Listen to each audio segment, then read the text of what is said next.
What is good, everybody? It is your girl Star Tanner, also known as Trendsetter Tina. I am the official owner, CEO, and founder of StarTannerProductions.com.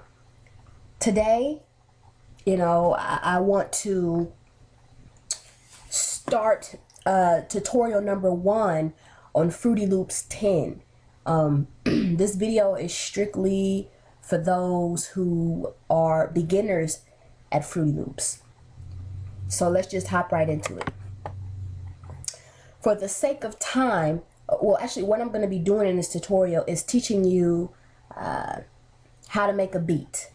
Actually, not even make a beat, but what I'm going to do is I'm just going to show you the simple functions of Fruity Loops 10 for the beginner. And I'll just start off by telling you a story.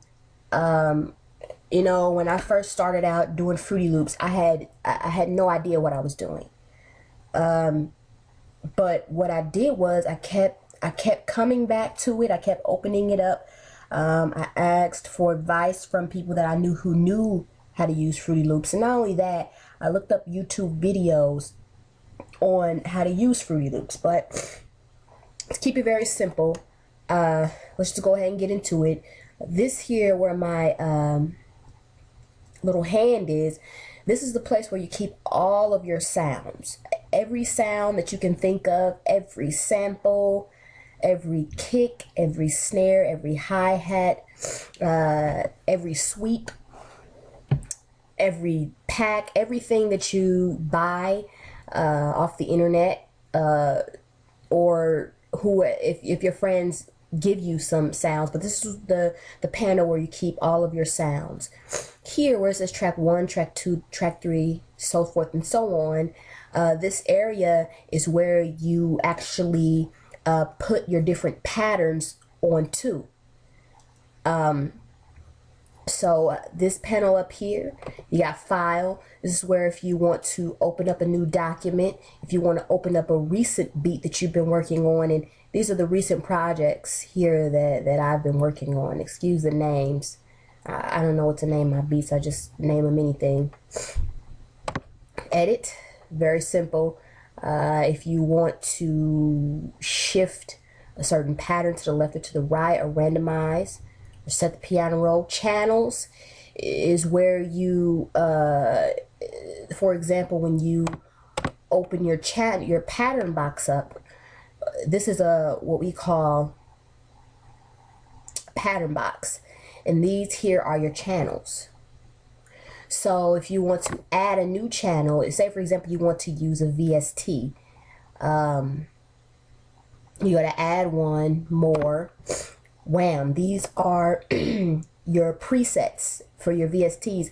If you're new to Fruity Loops, you will already have ones that are already in there. But for example, things like Proteus VX, Nexus, and Gladiator, those are 3 VSTs that I use often. Those are ones that you have to purchase. View, what do you want to see? You want to see the piano roll. This is where you put your notes in for a specific sound. It's so many things in here that I'm going to try to show you, but then again, I want to let you all know that I'm not a pro at this program. I'm learning just like you are, and I just want to share with you what I know. MIDI settings, when you go to options, is where if you have a MIDI keyboard, you can hook that up. You have audio settings. So for example, you have a microphone that you want to record your voice in Fruity Loops. You can change the audio settings. Tools.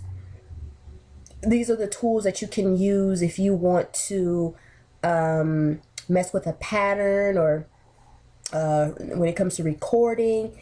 And Help really shows you the basics of how to use Fruity Loop Studios 10. If there's a question that you have and you don't know how to answer it. This here is the area where you will see how long your song is going to be. This is the play button, the stop button.